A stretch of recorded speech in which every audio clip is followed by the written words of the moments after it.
Good evening, everyone. Can you hear me? Can you hear me properly? All right.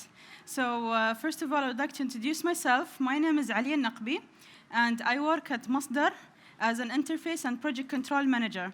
Currently, I'm managing a project in Oman, which is the development of the first large-scale wind farm in the GCC region.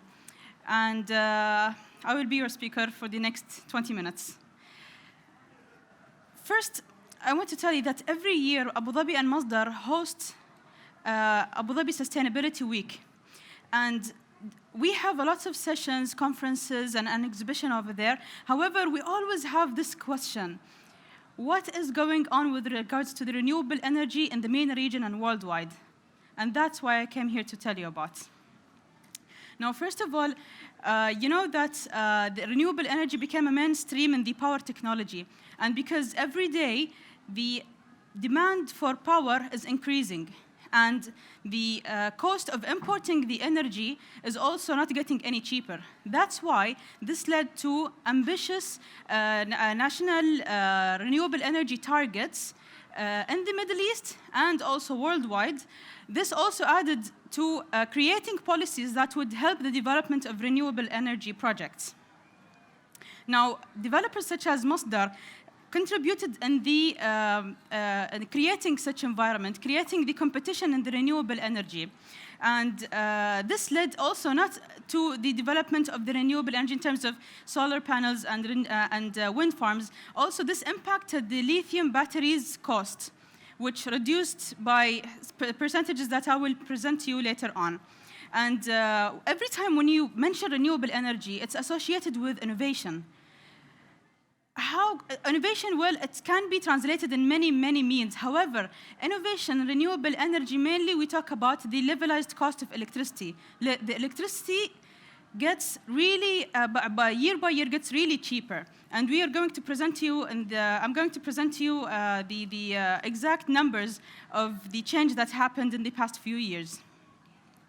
Now, if we talk about the UAE, we have in UAE serious strategies and visions in order to accomplish agendas with regards to the renewable energy. For example, by 2021, the UAE vision is to have 27% of the electricity supplied by clean energy. And by 2050, 50% of the electricity in the UAE will be supplied by clean energy. Hence, this makes the total mix only from clean energy, 44% from renewables and 6% from nuclear, as nuclear is considered a clean energy. And the rest of the 50% will be supplied by natural gas, 38%, and 12% from the clean coal. In Abu Dhabi only, we're targeting to achieve 7% of the renewable energy only by 2020, 2 years from now, 7%. The same applies also for Dubai, 7% by 2020, 25% by 2030, and 75% by 2050. We have real numbers, real targets, and we are on track to achieve them. Now, when we talk about worldwide, we have also many statistics that were presented in the Abu Dhabi Sustainability Week. There is a huge number that was accomplished only in 2017 in terms of renewable energy investments. 333.5 billion US dollars are the total investments in 2017 worldwide in renewable energy, which is an increase by 3% from 2016. The second highest number from 2015. And this number takes us from 2010 by an increase, or it reaches us from 2010 until 2017, the total investment reached to 2.5 trillion US dollars. So we can indicate here that there are serious steps, there are really huge investments, and actually, this is because this technology proven itself to be commercially viable. Now, by 2017 only, the commissioned projects in renewable energy reached up to 160 gigawatts, and clean energy only, 160 gigawatts by last year. that actually excludes the hydrocarbon projects. It's only in PV, wind, and CSP and similar technologies. The 160 consists of 98% of solar, 98 gigawatt of solar projects and 56 gigawatts of wind projects. However, with all of these investments, we still have one issue. 1.2 billion people worldwide still don't have access or have limited access to modern energy services. By the way, can you imagine that in the next 5 to 6 years, we are going to have an increase, each year we're going to have an increase from 80 to 90 gigawatts each year from today until the next 5 to 6 years. Now, how do we obtain commercial opportunities? This has been supported by the governments, by the emerging economies. Can you imagine? In the MENA region only, by 2040, the electricity demand will be doubled by 2040 in the MENA region. When you talk about India, in India, they are going to commit, or they're going to need to add power capacity, which is equal to the electricity consumed now in the European Union. And in future, China also is going to commit, or is going to need electricity generation, same as the one being consumed currently in the United States of America. Now, every country have developed its strategy, and I'm going to present to you a few numbers from the worldwide, such as, for example, in India, we have 175 gigawatts by 2022 will be committed, including 100 gigawatts of solar, which is a huge number. In Saudi Arabia, we have 9.5 gigawatts by 2023. In Jordan, 1.8 gigawatts by 2020, which is 10% only from the primary energy demand. In Morocco, 42% clean energy by 2020, 52% by 2030. In Oman, 10% clean energy by 2026. Africa, according to the IRENA, International Renewable Energy Agency, in Africa, it could reach up to 50% by 2030 with 100 gigawatts of solar and 90 gigawatts of wind. And all of these projects will create jobs. So by 2050, we will have 26 million clean energy jobs created if we manage to achieve those ambitions. And as I told you before, that innovation is associated with clean energy. And innovation, when we say here innovation, we mostly link it to the end result, which is the reduction of the cost. Now, I don't know if you have read the news in the past few years, but we in the Emirates and worldwide achieved records that were never ever been even imagined that will happen in clean energy. Such as we have in Dubai, we have achieved a world record of 2.99. In Abu Dhabi also, a record that was achieved by the company that obtained a project of Suwayhan.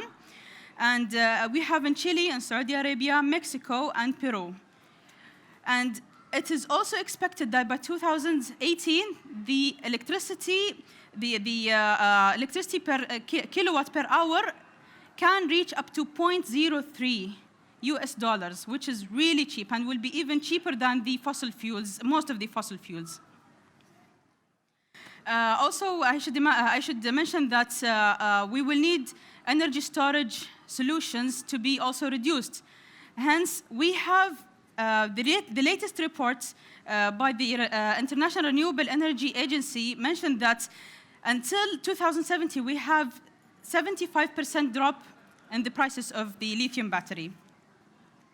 So we conclude here that these projects are commercially viable. We have also banks that were hesitant before to provide the developers the budget to even purchase from the Chinese technology. They're now confident to do that. And we need to know that now with the increasing awareness, most of the governments prefer to have competitive bids in order to award projects to the developers. And Masdar has been taking part of these projects and of these bids, and was awarded with several projects using the competitive bidding and the direct development, using the power purchase agreements.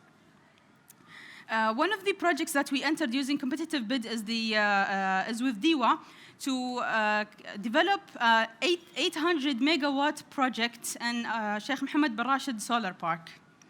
Currently, we are developing a project in Oman, 50 megawatts, that is a direct development that will be in Dhofar, 50 megawatt, 13 turbines, and the EPC engineering procurement construction contract was awarded to a consortium of GE and TSK. Well, finally, we conclude that this increased the appetite of the not only the developers, even the small investors. Each and every company that used to invest in fossil fuel, and not even fossil fuel, even in other businesses not related to fossil fuel, they're now interested to be a part of the renewable energy, because this is the future. And this is where we believe we can make this world a better place to live. So I would like to conclude with a quote that Neil Armstrong mentioned when he supposedly went to the moon. He mentioned that when he first put his foot in the moon, he said that this is a small step for man and giant leap for mankind. I believe that each one of us, either a Masdar employee, an audience, an investor, a lender, each and every one of you can contribute in a way or another to make this world a better place to live. Tomorrow morning, I'm moving to Oman to work in the construction of this project. And I believe, yes, this opportunity was given to me because I'm a Masdar employee. However, I believe that also many people are involved in this decision. My family, of course, your interest here to come and listen. And I'm pretty sure that after you get out of this pavilion, you will have even a tiny idea in order to make this world a better place to live. So I'm pretty sure that each one of us will have this small step that will contribute in the giant leap in renewable energy. Thank you.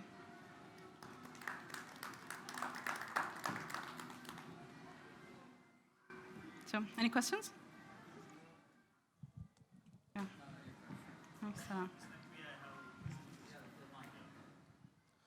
Thank you. This was really a lot of insights in your speech. Thank you.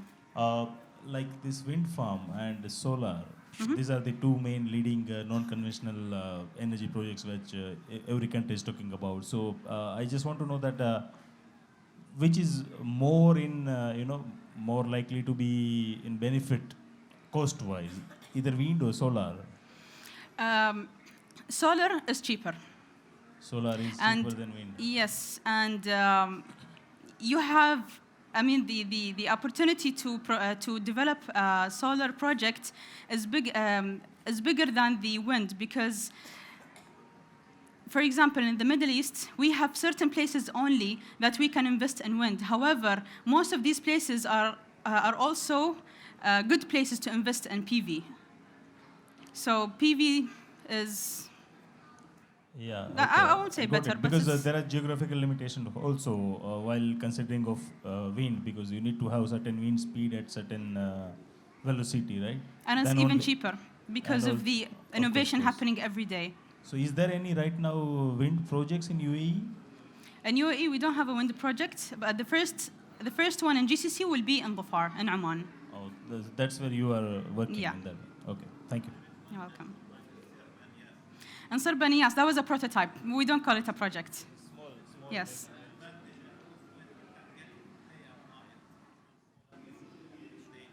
Exactly. Yeah. Advantage and disadvantage to this. I speak loud, it's okay.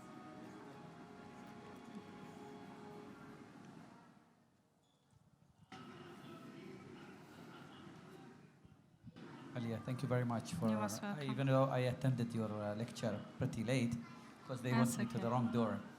Thank you very It's much okay. for being such a good presenter. Proud of Thank you. you as a UAE national, Thank you. as a female. I would like to ask a question, please. If Masdar has thought indeed about reducing the carbon footprint by using another source of renewable energy. There's a tree that is worldwide being utilized and it fits to our environment, desert environment. The name of that tree is called Jatrova curacas. That tree produces a biodiesel. Biodiesel can be utilized in airplanes, and we know in South America and India, they are leaders into that technology. I wonder until now, there is no initiative from Masdar to go on bioenergy. It's a clean, it does reduce the carbon footprint, and it does enhance the land, our desert land, it become more usable. So is there is any initiative, or you are only just wind and solar energy? Well, currently there are no initiatives. However, these projects are also associated with policies. If policies existed, then maybe we can do it. You're welcome. You're welcome. Any other questions? Anyone wants to come with me to Amman tomorrow? That's it? You're welcome. Thank you so much for attending. العفو.